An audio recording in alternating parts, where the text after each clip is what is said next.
तो आपकी सेहत हमारे लिए, इनफैक्ट हमारी सेहत पे बात करना बहुत इंपॉर्टेंट है। हम प्रोग्राम की शुरू में भी कुछ इसका जिक्र किया था और मज़ीद करना भी लाजमी है, चूँकि तवज्जो रहनी चाहिए। मामला ऐसा है, लाहौर में ऐसे लग रहा है कि मुल्क के दीगर सूबों के बजाय 5 मौसम है।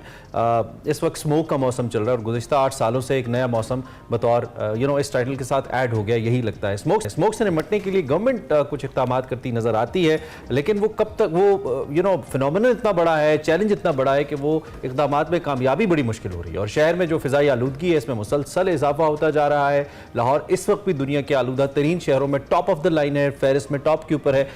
मुख्तलिफ बीमारियां भी यहाँ पे हो रही हैं, जिसमें मेनली सांस के अमराज शामिल हैं और दीगर जल्दी अमराज भी हैं। सो इसका कला कमा कैसे हो, इसमें कैसे ज़िंदगी गुजारें, इसी पर हमने बात करनी है। बिल्कुल, डॉक्टर राशिद ज़ा हमारे साथ मौजूद हैं, ENT स्पेशलिस्ट हैं, उनको खुशामदीद कहते हैं। Thank you very much doctor साहब। गुड मॉर्निंग, कैसे हैं आप? ठीक ठाक हैं? थैंक यू डॉक्टर साहब, स्मोक का phenomena obviously it's very alarming और ये पिछले कुछ सालों में हमने देखा है कि ये ऐड ऑन होता चला जा रहा है और इस सिचुएशन वर्स्ट से वर्स्ट हो रही है। लोगों को बड़े मसाइल हैं health related.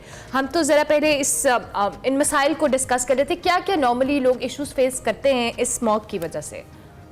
Thank you very much. ये बड़े शहरों का एक बहुत बड़ा मसला है। अर्बनाइजेशन, आबादी तेज़ी से बढ़ रही है और देहातों से जब शिफ्टिंग होती शहरों में तो congestion like Karachi and Lahore. देखें, यही मसला लंदन में और लॉस एंजल्स में भी हो चुका। उसको ग्रे लंदन और ब्राउन या येलो लॉस एंजल्स कहते रहे हैं। अच्छा। और टाइमली उन्होंने उसको एड्रेस किया। ये वार फुटिंग पे हम करेंगे तो फिर ठीक होगा, वरना इसी स्पीड से करते रहेंगे तो हम काफ़ी सालों से नंबर 1 आ रहे हैं। तो इसलिए कोई drastic major short term long term लेने की ज़रूरत है। सबसे बड़ा मसला एलर्जी का है, इन्फेक्शन का है, ख़ास तौर पे छोटे बच्चे और बड़ी एज के लोग। ठीक है, उन पे तो हमने इंतहाई एहतियात करनी। ठीक है, छोटी सी बात कि आपका बच्चा कफ कर रहा है, उसकी नोज़ी बह रही है, आइज़ रेड हो रही हैं, ये सिंपली अवॉइडेबल है। 100% इससे बचाव मुमकिन है। हाउ? सिंपल सी चीज़ों से। हमें मज़हब में भी बताया गया, हर मज़हब क्लीनलीनेस पे फोकस करता है। ठीक है, हम कहते हैं कि हाथों को, मुंह को, आँखों को, नोज़ को, गले को बार बार साफ़ पानी से वॉश करें। ठीक है, मज़हब 5 दफ़ा तो वैसे ही कह रहा है, अब 10 दफ़ा कर लें। अनड्यू हाई टाइम पे इंडेक्स बार बार आ रहा है, आप उसको एक्सपोज ना करें। एक है माइक्रो एनवायरनमेंट, एक है मैक्रो एनवायरनमेंट। मैक्रो शहर की क्या है, लेकिन मेरे घर की जो है उसका तो जिम्मेदार मैं हूँ। उसको कितना कम विंडो बंद कर सकते हैं। एक्सरसाइज बच्चों को अंदर कराएं, छोटे बच्चों ने साइकिलिंग करवानी है तो अंदर करवाएं, बार बार नोज़ को फ्लश करवाएं। Now it's turn off the climate. अब ऑटम ख़त्म हो रहा है, विंटर स्टार्ट हो रहा है। इस मौसम जब भी चेंज होगा, जब बारिश नहीं होगी, विंड नहीं होगी, तो फॉग स्मॉग मिलके एक बुरा सा हालात, स्मोक, ये इतनी डेंजरस है हेल्थ के लिए कि आप सोच नहीं सकते। और जो बच्चे आज एक्सपोज हो रहे हैं इससे, कुछ बच्चे तो ऐसे हैं जिनके पेरेंट्स एहतियात कर लेंगे, मैनेज कर लेंगे एहतियात करना, लेकिन 70-80% आपको पता है जिस तरह का लाइफ स्टाइल, लिविंग स्टाइल है हमारा, गुर्बत है, लोग नहीं अफोर्ड करते।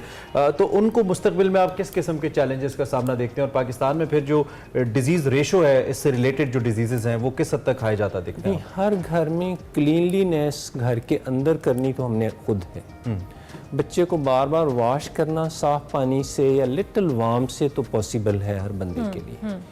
खाने पीने को behave like Chinese and Japanese, हल्का सा वार्म चीज़ों पे चले जाएं। ठीक है, बच्चे को ठंडी चीज़ें देना, फ्रिज से निकला, छोटे बच्चों को 5 साल से छोटे, मेरी थ्योरी ये कि उसको फ्रिज को टच ना करने दें। ओके, वरना अगर फ्रीलांसर आप यूजली ग्रैंड मदर्स ऐसे करती हैं कि नहीं ये छोटा है इसको करने दें, ये इसके बाबा ने 11 साल फीडर पिया था, ये 3 साल 1-2 साल के बाद फीडिंग बॉटल फीडर प्लीज बंद करवाएं। 1-2 साल के बाद? जी, exactly, you recommend that? Okay जी, मदर फीड है तो 2-2.5 ईयर तक।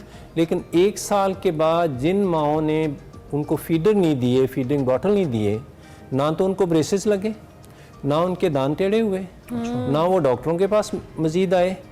सफाई के अलावा, हैंड वॉश के अलावा, this is a good month जो लास्ट गुजर गया और अब वाला, इस वक्त फ्रीली अवेलेबल है फ्लू वैक्सीन।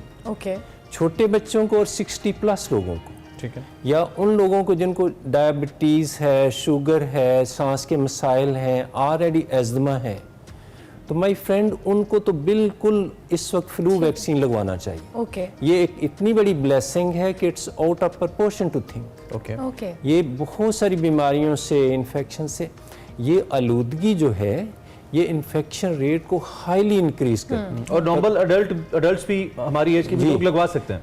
बिल्कुल harm नहीं है। बिल्कुल, जो ज़्यादा रोड साइड पे एक्सपोज होते हैं, पब्लिक को एक्सपोज होते हैं, वो अगर फ्लू वैक्सीन लगवाएंगे ठीक है। तो वो बहुत सारे मसाइल से बचे रहेंगे। अच्छा डॉक्टर साहब, दूसरी जानिब आपने बच्चों के हवाले से बात की। अब पोलन सीजन होता है या इस तरह के मसाइल होते हैं, तो उसमें जो लोग एस्थमेटिक होते हैं या नॉर्मल ब्रीदिंग इश्यूज भी होते हैं स्लाइटली, वो भी बहुत ज़्यादा ट्रिगर होते हैं स्मोक को लेकर, और हमने देखा है अपने इर्द गिर्द भी। उन लोगों के लिए ऑब्वियसली वो ऑलरेडी एस्थमेटिक पेशेंट्स है, अपनी मेडिकेशन ले रहे हैं, बट स्टिल स्मोक अगर ट्रिगर कर रही है तो उसके लिए वो क्या कर सकते हैं? ये हाईली इंपॉर्टेंट बात है जो आपने की है। एस्थमा आपने देखेंगे पहले कभी कभी आप सुनते थे, Yes. अब ज़्यादा रेशो में सुनते Yeah. हैं। अब छोटे बच्चों में भी ब्लेम किया जाता है, हर पीडियाट्रिशियन कहता है इस बच्चे को एस्थमा है। Believe me, World Health Organization ने बार बार प्रमोट किया है कि 80% ये जितना भी एस्थमा है और सांस के मसाइल हैं अवॉइडेबल। बड़ी सिंपल चीज़ों से, एक दिन के लिए भी, एक घंटे के लिए भी आपकी नोज़ बंद नहीं होनी चाहिए। Okay this is a simple theory. अगर आपकी नोज़ बंद रहती है, बलगम रहती है, तो प्लीज़ इसका फ़ौरन इलाज करें। सिंपल एक्सरसाइज, नोज़ को नमकीन पानी से फ्लश करना, वार्म चीज़ें लेना, वार्म बाथ लेना, वज़ू ज़रा खुशू से करना, भागे जाते नहीं करना कोई भी काम, नोज़ को अच्छी तरह ब्लो करें। सोने से 2 घंटे पहले प्लीज़ फ्रिज से निकली कोई चीज़ ना खाएं, ठंडी खट्टी चीज़ें अब तर्क कर दें। वार्म चीज़ें, हर बंदे की बायोकेमिस्ट्री डिफरेंट है। ओके जो चीज़ आपको वार्म अच्छी लगती है, सिंपल पानी हो सकता है, पानी में हनी हो सकता है, हॉट मिल्क 95% लोगों को एक्सेप्टेबल होता है। सोने से पहले चंद घूंट ले लें, पूरी सांस की गले की नाली उससे धुल जाती है। ठीक है।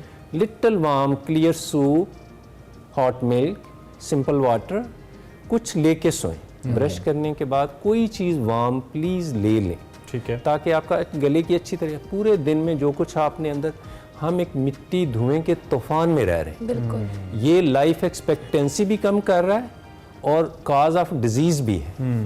इससे जिस वक्त लाइफ एक्सपेक्टेंसी कुछ कंट्रीज़ में डबल है, ठीक, और वो वही है जो साफ सुथरे। अल्टीमेटली जो मैं बात समझ पाया, वो आपने कहा है कि एहतियात आपको बहुत सारे मामलों में मदद कर सकती है, रादर देन उसको बाद में क्योर करें। Absolutely. और अगर कोई चीज़ खुदा ना खास्ता फील हो तो देन कंसल्ट करें लाजमी इमीडिएटली। अगर आपको चेस्ट का मसला आ रहा है, कॉफ कर रहा है, फीवर हो रहा है बच्चा, तो इमीडिएट अपने डॉक्टर को जरूर चेक करें। राइट डॉक्टर साहब, टाइम हमारा खत्म हो गया। Thank you very much. Doctor Rashid Zia, ENT specialist, आप हमारे साथ मौजूद थे।